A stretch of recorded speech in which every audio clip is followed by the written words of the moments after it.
Bienvenidos a este podcast Creciendo en el Espíritu, un manual de formación para el apostolado del Cenáculo Misionero. Hoy presentamos la historia del Cenáculo.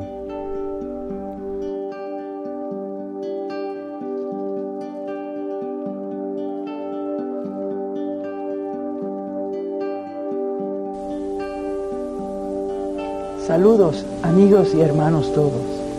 Yo me llamo Sister Isolina Ferré, sierva misionera de la Santísima Trinidad desde el 1935. Yo voy a contarles un poco de la historia del Cenáculo Misionero, pero quiero primero contarles cómo yo conocí a ese gran Father George. Yo era una jovencita como de 17 años, estudiante en la Universidad de Puerto Rico. Me había enfermado y me habían mandado a recuperar en una casa de campo que teníamos en Adjuntas. Un día, el Padre George me fue a visitar. Yo había querido ser misionera en la India muchos años.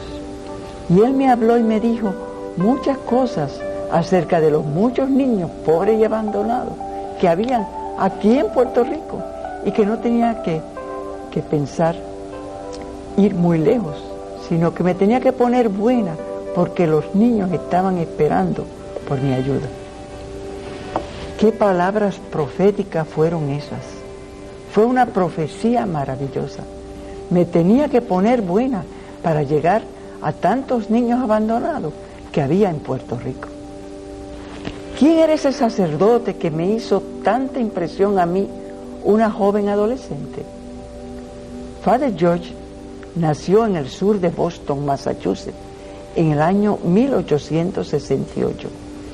Era hijo de inmigrantes irlandeses.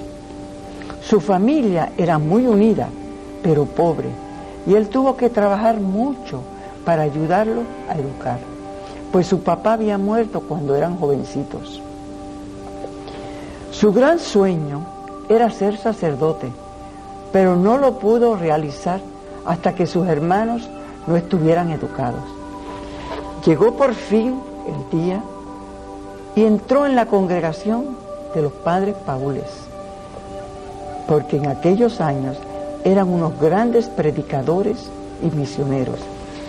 Estuvo 9 años estudiando y cuando llegó el tiempo de su ordenación había contraído una enfermedad muy mala que creíamos que era tuberculosis. Lo ordenaron creyendo que iba a morir, que se iba a morir pronto, tanto que el día de su ordenación había un doctor cerca del altar por si algo le pasaba. Providencialmente mejoró y fue a trabajar a Filadelfia y a otras ciudades grandes. No solo esperaba que la gente viniera a él, a la iglesia, sino que él iba a buscar a la gente.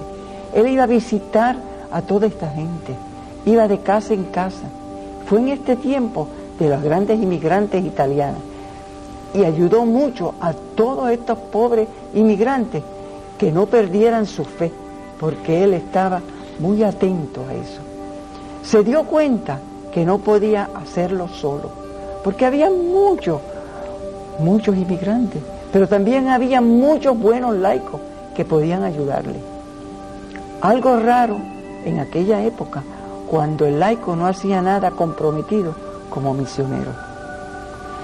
Pero así fue que él inspiró en su afán por la prevención de la fe y la formación del espíritu misionero entre los laicos. Él decía, hay que hacer a cada católico un apóstol. En el año 1909, estando el padre en Brooklyn, reunió a 5 mujeres en la capilla de St. John Pearboy y allí se formó el primer cenáculo misionero apostólico, o MCA como decíamos. Y desde entonces los laicos son parte integrante de donde se formaron las comunidades de siervos y siervas misioneras de la Santísima Trinidad.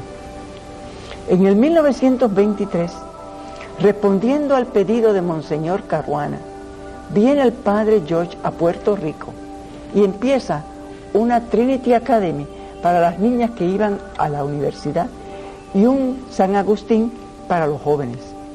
Fue en Trinity Academy que él empezó la famosa pregunta que él hacía: ¿cuánto amas a Dios? ¿Qué vas a hacer tú por Él?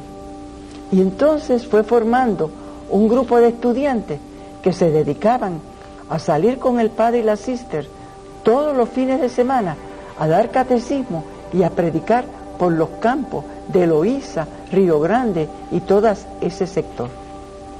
No solo se ocupó de trabajar con los estudiantes, sino luchó para llevarle el mensaje evangélico a muchas otras personas. Mira, dio conferencias a los caballeros de Colón, a la asamblea de la Cámara de Comercio, a muchos grupos en Puerto Rico. Escribió muchas cosas en los periódicos. Recuerdo que durante los ciclones que hicieron estragos en los cenáculos, cómo él ayudaba a todos y con su oración los alentaba a ser fuertes y confiar en la divina providencia. Yo tuve la gran suerte de conocerlo y de estar con él en esos retiros que daba en Trinity Academy. Por eso para mí es un placer venir aquí, invitarles a ustedes a pertenecer a la familia del Cenáculo Misionero. Que Dios los bendiga.